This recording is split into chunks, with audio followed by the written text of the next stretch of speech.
అసలు free bus అని పెట్టారు. చిన్న మాట, ఒక నిమిషం. ప్రీ బస్ అని పెట్టారు. ప్రీ బస్లో మహిళలకు ఉచితం అన్నారు. కాలేజీకి పోయే స్టూడెంట్లలో మహిళలు ఉంటారు, పురుషులు ఉంటారు. బస్ అంతా అమ్మాయిలు ఎక్కితే పోరగాళ్ళు స్టాండ్లు పట్టుకొని నిలబడే పరిస్థితి వచ్చింది. జారి పడతాడు. వాని ఇల్లు, వాళ్ళ అయ్యే కలలు కన్నా నా కొడుకుండు అనే ఆశలు, నా కొడుకు ఏదో ఉద్యోగం చేసి సాత్తాడనే ఆశలు, ఎట్లాగ పంట పొలాలు అంతలేవు, కనీసం వీడైనా జాబ్ చేసి 10,000 20,000 వస్తే అటనన్న పుడ కట్టుకుంటే ఒక 10 రోజులు బతుకుదాం అనుకుంటున్న తల్లిదండ్రులు కూడా ఈరోజు ఆ పోరాడు బస్సు ఎక్కి కింద పడ్డాడనుకో, వెనక నుంచి ఇంకో వెహికల్ వస్తుంది, ఎక్కిందనుకో అని పరిస్థితి. అలాంటి సంఘటనలు కూడా ఎన్నో జరుగుతూనే ఉన్నాయి. అయినా ఎవరు కంట పడతలేదు. బస్సులు వచ్చేత కాదు, మళ్ళీ బస్సులు వచ్చేత కాదు. మీరు బస్సులు పెంచుతారా, లేకుంటే ఆ బస్సులలోనే అబ్బాయిలకు అమ్మాయిలకు సీటింగ్ వరకే సిట్టింగ్ ఇస్తారా, మీ విషయం. కానీ దయచేసి ఎవరి ప్రాణాలైనా ప్రాణాలే, అమ్మాయిలైనా అబ్బాయిలైనా ఎవరివైనా జీవితాలే కాబట్టి దయచేసి ఆలోచించాలి. ఆ ప్రీ బస్సు విషయంలో కూడా లిమిటెడ్ పబ్లిక్ని పెట్టుకొని మీ యొక్క ఏదైతే పథకం ఉందో అది నడిపించుకోండి, నో అభ్యంతరం.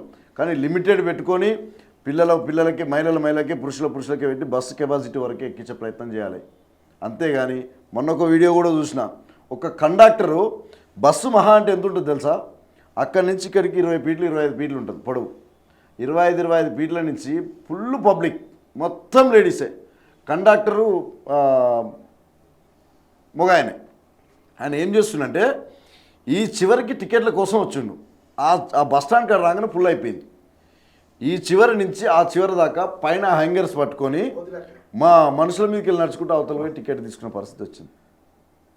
అరే ప్రీ బస్ వల్ల ఏం ప్రయోజనం, ఏమైంది? ఆ కండక్టర్ పడుతున్న అవస్థలు ఏంది? ఆ కింది వాళ్ళ మీద ఆయన నడుచుకుంటూ పోవాల్సిన కర్మ ఏంది? దానివల్ల ప్రయోజనం ఏంది? ఆ ప్రీ టికెట్ వల్ల వచ్చిన లాభం ఏంది రాష్ట్రానికి? ఇలా ఆడవాళ్ళు తిడుతురు, ఆ మహిళలే తిడుతురు. పరిస్థితులు ఏంది? కొన్ని ప్లేస్లల్లో మహిళలు సీట్లు లేదని జుట్లు పట్టుకునే కాలం వచ్చింది. జుట్లు పట్టుకొని కొట్టుకొని కిందికి వచ్చి కండక్టర్ని కూడా కొట్టి పోలీస్ స్టేషన్ పోయిన పరిస్థితులు వచ్చినాయి. ఏమిటికి అవి? లిమిటెడ్ పెట్టండి, లేకుంటే ఏజ్ వరకు అని పెట్టండి. ఏదన్నా సక్రమంగా తెలంగాణ రాష్ట్రంలో మీరు వచ్చిన ఈ 90-85 రోజులలో ఏదన్నా అబ్బా సూపర్ పని చేసిన పథకం ఏదన్నా ఉందా? మాట్లాడితేనేమో ఒకటి, మాట్లాడకపోతే ఇంకోటి. మీకు తెలిసింది కదా ఒకటి.